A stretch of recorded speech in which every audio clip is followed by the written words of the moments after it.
Hatag sang reaksyon si Attorney Salvador Cabaluna nga Secretary Board of Directors sang Ileco 1 sa ginaduso nga franchise sang More Power sa 1st District sang Iloilo.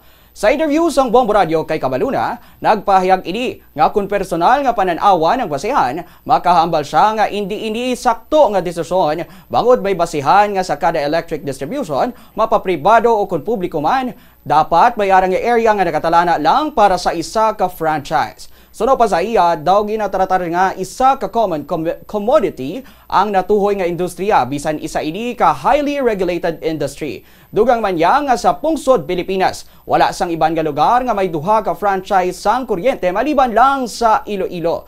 Dapat wala sang kompetisyon sa rason nga hindi ini maayo para sa power industry distribution. Masiling man ni Cabaluna nga delikado ang ini nga tikang bangod madugangan ang mga poste kag wirings sa probinsya nga mangi delikado man para sa mga consumers. Hindi ang ginatawag lang nga hindi healthy para sa konsumidores, para sa aton environment, para sa aton development, no? Kaya nga, kung duwa, mapatindog man sila puste, mapatindog linya. Subong duwa na, kung magduwa na kalinya, ang ginaput up sang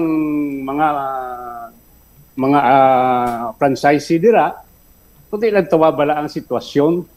Subong pa lang gani, isa pa lang daw spaghetti wiring na ang mo tungod sang iban nga mga wirings, ano? Karon patindog puste, iguon kita karon sang kalamidad, magkalatumbada, tanan nga puste, tawabala, makarambula.